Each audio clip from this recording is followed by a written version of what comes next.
बिस्मिल्लाहिर्रहमानिर्रहीम। अस्सलामुअलैकुम दोस्तों, क्या हाल चाल हैं। मैं उम्मीद करता हूं कि मेरे तमाम दोस्त खैरियत से होंगे।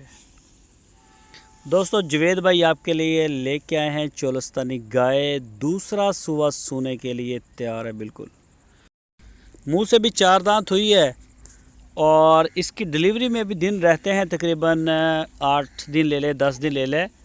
तो जो भी दोस्त ख़रीदना चाहें वो रब्ता कर सकते हैं। इस गाय की डिमांड की है उन्होंने 1,85,000 रुपये। 1,85,000 रुपये इसकी डिमांड की है। लोकेशन है चिश्तियन सिटी, ज़िला बहावलनगर।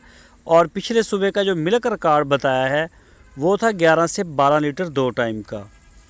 तो अच्छा साफ़ सुथरा जानवर चुन के छांट के लेके आते हैं जुवेद भाई। तो जो भी दोस्त इंटरेस्टेड हैं वो रब्ता कर सकते हैं। इंशाल्लाह गाय आपको मिल जाएगी, जहां चाहेंगे डिलीवरी भी करवा देंगे आपको।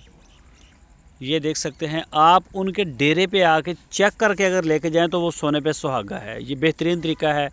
अगर आप नहीं आ सकते तो आप वीडियो कॉल के ऊपर लाइव कॉल के ऊपर इसकी 1-2 चवाइयाँ, थन, चड्डा जो भी है वो सारा देख लें, तसल्ली कर लें। जुवेद भाई बड़ी तसल्ली वाला काम करते हैं, लेकिन फिर भी आप तसल्ली कर सकते हैं। इसके अलावा उनके पास साहिवाल की गाय, पहला सुबह, दूसरा सुबह, तीसरा सुबह, काफ़ी जानवर खड़े होते हैं। जिस तरह का भी आपका शौक़ हो इंशाल्लाह उनके डेरे पे पूरा होगा।